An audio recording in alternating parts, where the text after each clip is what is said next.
নমস্কাৰ এই মুহূৰ্তত আহি পৰিছে ৰাজ্যখনৰ বাবে ৰাতিপুৱাৰ কেইবাটাও বিগ ব্ৰেকিং নিউজ। আজি 21 আগষ্ট অসমৰ লগতে ভাৰতৰ বিভিন্ন প্ৰান্তৰ পৰা সাতটাকৈ গুৰুত্বপূৰ্ণ খবৰ লৈ অহাৰ চেষ্টা কৰিছো। এই মুহূৰ্তত জনাই আছো এটা গুৰুত্বপূৰ্ণ খবৰ। দেশ জোকাৰি যোৱা কলকাতা কাণ্ডৰ পাছতে সৰ্বোচ্চ ন্যায়ালয়ৰ তৰফৰ পৰা কেইবাটাও ডাঙৰ মন্তব্য কৰা হৈছে। কলকাতা কাণ্ডক লৈ ক্ষুণ্ণ হৈ পৰিছে দেশৰ সৰ্বোচ্চ ন্যায়ালয়। আমি জনাই আছো এটা বিশেষ খবৰ, কিয়নো মুখ্য ন্যায়াধীশ DY চন্দ্ৰচূড়ৰ নেতৃত্বত গঠিত বিচাৰপীঠে ক্ষুণ্ণ হৈ পৰিছে এই কাণ্ডক লৈ। কলকাতা কাণ্ডক লৈ ক্ষুণ্ণ হৈ পৰিছে সৰ্বোচ্চ ন্যায়ালয়ৰ বিচাৰপীঠ, আৰু সৰ্বোচ্চ ন্যায়ালয়ে কেইবাটাও মন্তব্য কৰিছে। DY চন্দ্ৰচূড়ৰ নেতৃত্বত গঠিত বিচাৰপীঠে কলকাতা কাণ্ডক লৈ খৰব হৈ পৰিছে। মুখ্য ন্যায়াধীশ DY চন্দ্ৰচূড়ৰ নেতৃত্বত গঠিত এই বিচাৰপীঠে ক্ষুণ্ণ হৈ পৰিছে এই কাণ্ডক লৈ। কলকাতাৰ ঘটনা কেৱল ভয়াবহ নহয় বা বিভৎস নহয়, দেশৰ প্ৰতিটো প্ৰান্তত চিকিৎসকৰ সুৰক্ষাৰ খুৰুঙাৰ কথা প্ৰকাশ কৰিছে এই কাণ্ডই। কলকাতাৰ ঘটনাৰ কেৱল এটা ভয়াবহ কাণ্ড নহয় বুলি প্ৰকাশ কৰিছে দেশৰ সৰ্বোচ্চ ন্যায়ালয়ে। দেশৰ হস্পিটালসমূহৰ সুৰক্ষাৰ কথাক লৈ চিন্তিত হৈ পৰিছে উচ্চতম ন্যায়ালয়। ইফালে যদি মহিলাই সুৰক্ষিতভাৱে কৰ্মস্থলীত কাম কৰিব নোৱাৰে তেন্তে আমি তেওঁলোকৰ মৌলিক অধিকাৰৰ পৰা বঞ্চিত কৰিছো। যদি মহিলাই সুৰক্ষিতভাৱে কৰ্মস্থলীত কাম কৰিব নোৱাৰে তেন্তে আমি তেওঁলোকৰ মৌলিক অধিকাৰৰ পৰা বঞ্চিত কৰিছো। কলকাতা কাণ্ডৰ পিছতে দেশ জোকাৰি যোৱা সেই কাণ্ডৰ পিছতে দেশৰ সৰ্বোচ্চ ন্যায়ালয়ৰ উচ্চতম ন্যায়ালয়ৰ তৰফৰ পৰা এই মন্তব্য, যদি মহিলাই সুৰক্ষিতভাৱে কৰ্মস্থলীত কাম কৰিব নোৱাৰে তেন্তে আমি তেওঁলোকক মৌলিক অধিকাৰৰ পৰা বঞ্চিত কৰিছো। ভুক্তভোগী মহিলাগৰাকীৰ পৰিচয় ফাদিল হোৱাত ক্ষুণ্ণ হৈ পৰিছে সৰ্বোচ্চ ন্যায়ালয়। আৰজিকৰ হস্পিটালৰ প্ৰাক্তন প্ৰিন্সিপালক লৈও ক্ষুণ্ণ হৈ পৰিছে উচ্চতম ন্যায়ালয়। পৰৱৰ্তী খবৰ, 24 আগষ্ট পৰ্যন্ত ৰাজ্যৰ বিভিন্ন প্ৰান্তত হ'ব মুখলধাৰ বৃষ্টিপাত। ইতিমধ্যে বতৰ বিজ্ঞান কেন্দ্ৰৰ তৰফৰ পৰা য়েলো এলাৰ্ট জাৰি কৰা হৈছে। আমি জনাই আছো এটা বিশেষ খবৰ, কিয়নো ৰাজ্যত 5 দিনলৈ নেৰানেপেৰা বৰষুণ অব্যাহত থাকিব। বতৰ বিজ্ঞান কেন্দ্ৰৰ তৰফৰ পৰা সতৰ্কতা জাৰি কৰা হৈছে। 5টা দিন অব্যাহত থাকিব মুখলধাৰ বৃষ্টিপাত। আগন্তুক 5 দিনলৈকে ৰাজ্যৰ বিভিন্ন প্ৰান্তত বিজুলী ঢেৰেকণিৰে জোকাৰি যাব। ইতিমধ্যে বতৰ বিজ্ঞান কেন্দ্ৰৰ তৰফৰ পৰা কোৱা হৈছে 24 আগষ্টলৈকে ৰাজ্যত বৰষুণ বিজুলী ঢেৰেকণিৰ সম্ভাৱনা আছে। আঞ্চলিক বতৰ বিজ্ঞান কেন্দ্ৰৰ তৰফৰ পৰা সেই সতৰ্কবাণী জাৰি কৰা হৈছে। সাগৰ পৃষ্ঠৰ পৰা উৎপত্তি হোৱা ধুমুহাৰ ফলত বতৰে কাল ৰূপ ধাৰণ কৰাৰ সম্ভাৱনা। অসমৰ লগতে উত্তৰ পূবৰ আন ৰাজ্যসমূহতো বৰষুণৰ সম্ভাৱনা আছে। ৰাতিপুৱাৰ পৰৱৰ্তী খবৰ, স্মাৰ্ট মিটাৰে জ্বলা কৰা খুৱাইছে দেশৰ জনতাক। বিভিন্নজনে এতিয়া মন্তব্য কৰিছে। বিভিন্নজনৰ বিদ্যুতৰ বিল শুনিলে আপোনাৰ চকু কপালত উঠিব। পূৰ্বতে যদি 100 টকা বিল আহিছিল, কিন্তু সেই ব্যক্তিগৰাকীৰ এতিয়া 1000 টকা পৰ্যন্ত বিল আহিছে। চৰকাৰে স্মাৰ্ট মিটাৰৰ চিন্তা কৰিছে, আৰু স্মাৰ্ট মিটাৰ লগোৱাৰ পিছতে এইবাৰ সাধাৰণ জনতা উত্তেজিত হৈ পৰিছে। সাধাৰণ জনতাৰ এতিয়া পকেট খালী হৈ পৰিছে। সাধাৰণ জনতাৰ এতিয়া বিদ্যুতৰ বিল আদায় দিয়াৰ পিছতে হাহাকাৰ লাগিছে। স্মাৰ্ট মিটাৰে লুটিছে এগৰাকী ব্যক্তিৰ বিদ্যুতৰ বিল শুনিলে আপোনাৰ চকু কপালত উঠিব। এমাহত বিল আহিছে 5,62,000 টকা। স্মাৰ্ট মিটাৰে কন্দুৱাইছে আলগাপুৰৰ এগৰাকী চাচাক। এটা মাহতে বিল আহিছে 5,62,409 টকা। সেই ব্যক্তিগৰাকীৰ মাহেকত বিল আহিছিল 10,000 পৰা 15,000 টকা।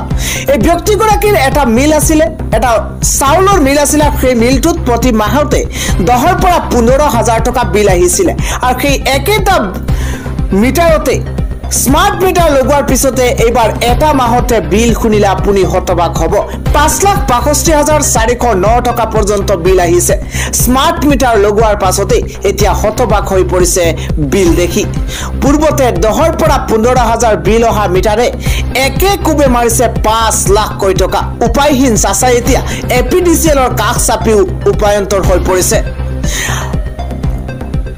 আজি মইনামিয়া ৰাইচ মিললৈ আহিছে এপিডিচিএলৰ এক অদ্ভুত বিল 5 লাখৰ ওপৰত পৰ্যন্ত এটা মাহতে বিল দেখি এতিয়া চাচা হতবাক হৈ পৰিছে অৱশেষত মিল বন্ধ কৰাৰ চৰম সিদ্ধান্ত বাছি লৈছে অৱশেষত মিল বন্ধ কৰাৰ সিদ্ধান্ত লৈছে চাচাই কোনো পদ্ধতি বহন কৰিব নোৱাৰে 5 লাখ টকাৰ বিল এটা দৃশ্যাংক আপোনালোকক দেখুৱাবলৈ চেষ্টা কৰিছো এয়া হৈছে চাচাৰ বিদ্যুতৰ বিল আৰু সেই বিলতেই আহিছে এটা মাহতে 5 লাখ টকা আৰু সেই 5 লাখ টকা কিদৰে পৰিশোধ কৰিব তাকে লৈ এতিয়া চাচা চিন্তিত হৈ পৰিছে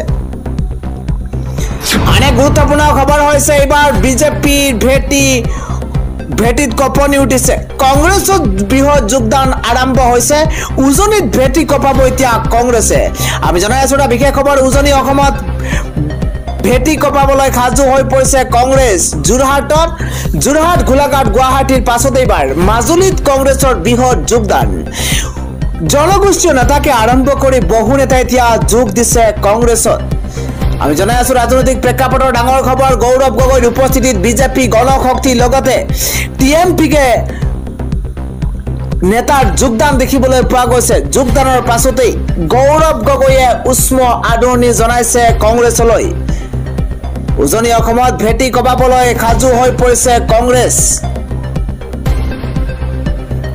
আনে গুৰুত্বপূৰ্ণ খবৰ হৈছে অৱশেষত ক্ষমা খুজিছে অনা অসমীয়া ব্যৱসায়ীয়ে অৱশেষত অনা অসমীয়া ব্যৱসায়ীয়ে ক্ষমা খুজিছে আঠুকাহি ক্ষমা খুজিছে অনা অসমীয়াই প্ৰতিবাদৰ অন্তত ক্ষমা খুজিলে বহিৰাগত বনিয়াই এটা ডাঙৰ খবৰ জনোৱাৰ চেষ্টা কৰিছো আঠুকাহি তামোল পাণ আগবঢ়াই বিচাৰিছে আঠুকাহি ক্ষমা বৃহত্তৰ মাৰোৱাৰী সমাজৰ হৈ ক্ষমা খুজিছে ব্যৱসায়ীসকলে ৰণোজ পেগুৰ উপস্থিতিত কালি অনুষ্ঠিত হৈছিল দল সংগঠনৰ বিশেষ বৈঠক আৰু 13 আগষ্টত সংগঠিত হৈছিল খেলুৱৈক আক্ৰমণৰ ভয়ংকৰ ঘটনা আৰু খেলুৱৈ আক্ৰমণৰ ভয়ংকৰ ঘটনাৰ পিছতে খেলুৱৈগৰাকীক 2 লাখ টকাৰ ক্ষতিপূৰণৰ প্ৰতিশ্ৰুতি 13 আগষ্টত এই ডাঙৰ ঘটনা সংগঠিত হৈছিল আৰু খেলুৱৈগৰাকীক 2 লাখ টকাৰ ক্ষতিপূৰণৰ প্ৰতিশ্ৰুতি দিয়া হৈছে ক্ষমা প্ৰাৰ্থনাৰ পিছতে ব্যৱসায়িক প্ৰতিষ্ঠান খোলাৰ সিদ্ধান্ত গ্ৰহণ কৰা হৈছে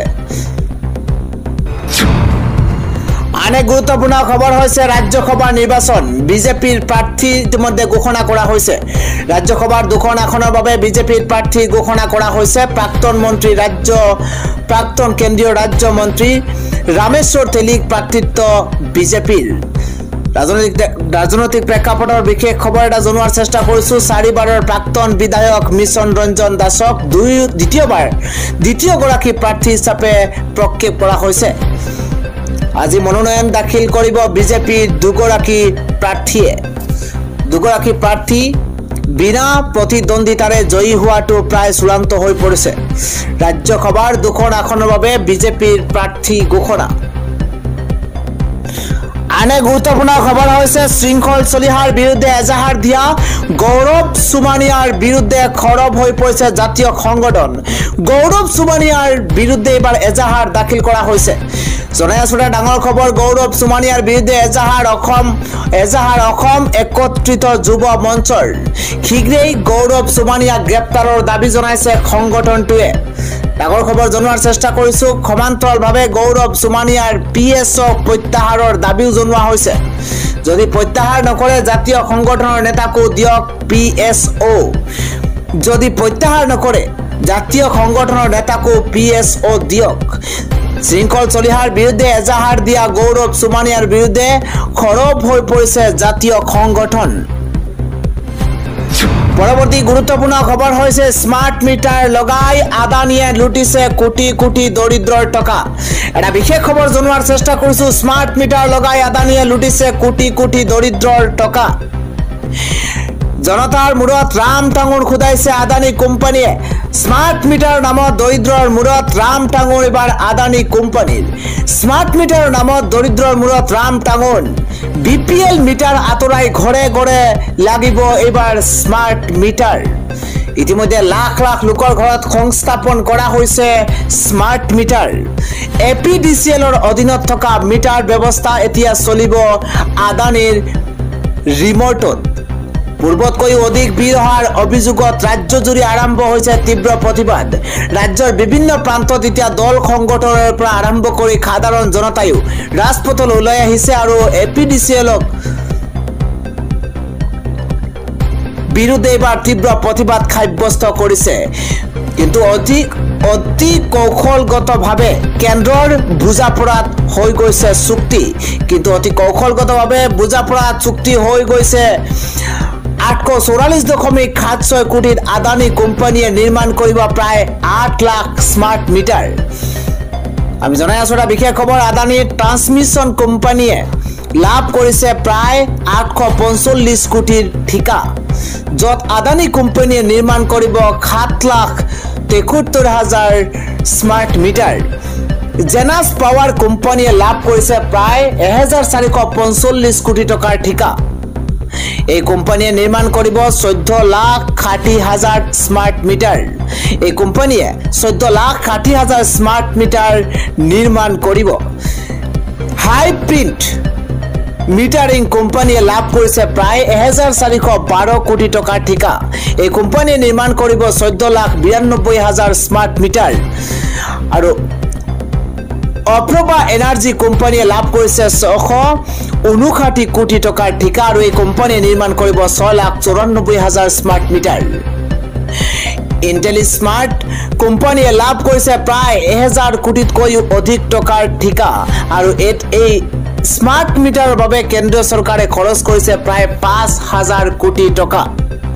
স্মাৰ্ট মিটাৰৰ নামত দৰিদ্ৰৰ মূৰত এতিয়া ৰাম টাঙন খোদাইছে আদানী কোম্পানীয়ে। BPL মিটাৰ আঁতৰাই এতিয়া ঘৰে ঘৰে সংস্থাপন কৰিছে স্মাৰ্ট মিটাৰ।